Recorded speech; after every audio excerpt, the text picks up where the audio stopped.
I want to help you get better at Valorant. Trust me, I really do.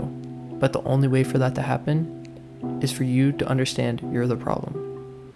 You can't blame it on the Smurfs, you can't blame it on your ping, you can't blame it on your toxic teammates in every game, or your 10-year-old computer that gets 30 FPS. I know, this is a pretty mean thing to say, but if you know me, I'm blunt, so I might as well get it out there on the first video I make on this new channel. Hopefully by now I was able to scare away all the people who think they have crazy aim like Tens who constantly sets records on aim labs, or think they're as experienced as Shroud who's been playing CSGO for 10 years it feels like, or even the game sense Tarek has. Players who think they're as good as pros are holding themselves back, and in reality their gameplay looks more similar to this.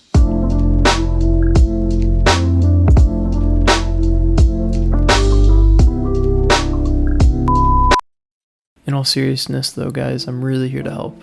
Whether you're trying to get to that sweet immortal or even just get out of silver. And before you start making up excuses on why you shouldn't be able to reach the next rank, let me just start off by saying, Valorant was my first FPS game, in fact my first PC game, and I've only been playing for a year. Yet that has not stopped me from pushing to immortal. If you guys have watched any of my streams, you'll very clearly see that I do not have crazy aim. Which is why I think I'll be able to help you reach your next rank by sharing with you the videos I found extremely useful and even ones I can't find on YouTube. Spraying gets a lot of hate on many educational Valorant channels, especially crouch spraying. But the fact is, pros use it more often than not in upper level play. Yeah, some players do it too much, but that doesn't mean you shouldn't do it at all. I plan on showing you how to control your spray properly and what situations to use it in. And once you're able to confine your spray to a much smaller area, you'll be more confident and win more gunfights. If you're like me and can't rely on your aim to secure kills, then you have to outsmart your opponents. You do this by making sure every fight you take is favorable for you. One of these ways to make it favorable is by playing with and trading your team. Regardless if you agree with how your W key jet is playing, you have to be there to support them. Not only will this allow you to get free kills, but this will also help you get value out of your jet. While you are pushing with him, be sure to communicate which angles you are holding so your jet can focus on the angles where the gunfights are most likely to occur. I also plan on making a few videos on how to play with individual guns that will cover optimal positions to play, the firing type you should use, spray, burst, or single, movement you should incorporate into its gunplay, like strafing with the Sheriff or run and gun with the Spectre, how to adjust your playstyle based on your gun, what types of angles you should be holding, and how certain guns are better with certain agents. For the nerds like me out there, I'll also be going over this graph.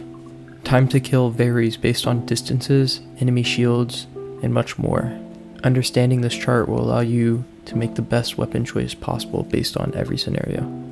Communicating with your team about how you're going to play post-plant is often overlooked. This can lead to multiple people holding the same angles, or even someone pushing into spawn without anybody to trade them. The key to post-plants are crossfires. Post-plant lineups and ults can be nice, however more often than not, a simple crossfire with your teammate is significantly more effective. There are exceptions. For example, if you're at a man disadvantage, it's better to gamble a little bit by taking map control and pushing towards the enemy spawn. This way you can hopefully catch a player or two off guard, evening the playing fields. With agent guides being plentiful on YouTube, I don't plan on making many of these videos. But I will make quick videos of just advanced topics that tend to be left out of the basic agent guides. I'll try to avoid lineups, team compositions, and agent tier list videos, and I'll be focusing more on Chamber, Sova, Viper, and Brim, since these are my main agents, and these agents cover most of the playstyles used in Valorant. Those topics are just a few of the videos I have in the works right now. I also plan on going over aim mechanics, lurking, angle advantage, game sense, repositioning, peeker's advantage, utility usage, overheating, mentality, VOD reviewing, and crosshair placement. If you're interested in learning about any of these topics, I highly encourage you to subscribe so you can see the videos as soon as I release them. If you're wanting to improve even faster than my weekly videos can provide, I'm also doing something I've never seen before on Twitch. I plan on becoming an educational Valorant streamer. Watching pros ranked was always the go-to way to improve, but the problem you find very quickly is that it's impossible to understand why pros make the decisions they did. I'd pause it and wonder why they positioned there, or why utility is being put here, and more often than not, I still would have no clue why. For example, on one of Tarek's recent streams, he started to lurk mid around round 5. The viewer just assumes, oh well, he's probably just trying to mix it up and catch a player rotating. But in this scenario, he's actually noticed that their pushes onto site were being slowed down by the enemy Viper. So he decided that he would gain map control for his team, which allows them to rotate fast through mid if they're unable to take site initially. And since he was holding mid, he was able to still support the team by going through tree. However, the average viewer would not have picked up on this, because Tarek never said anything. He just played the way he played, meaning that viewers are actually not learning anything from watching these pros. It's honestly hurting the viewer, because they might try to lurk mid or do other things for the wrong reasons, just because they misunderstood the streamers. That's where I step in. On my streams, I plan on walking you guys through my thought process every round. That way you guys can actually understand the game at this level. Since you've made it this far in the video, I think it's safe to assume you're passionate about getting better, which is why I saved this for last. I'll be offering one-on-one coaching sessions through Viber, where I'll review VODs and watch live games. I'll be able to guide you on what you need to take your game to the next level. You can also find the link to my Discord down in the description. I've made sure to post every video I've found that have helped me improve in Valorant.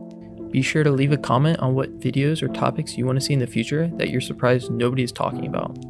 Thanks for sticking around, guys. I appreciate you. Peace.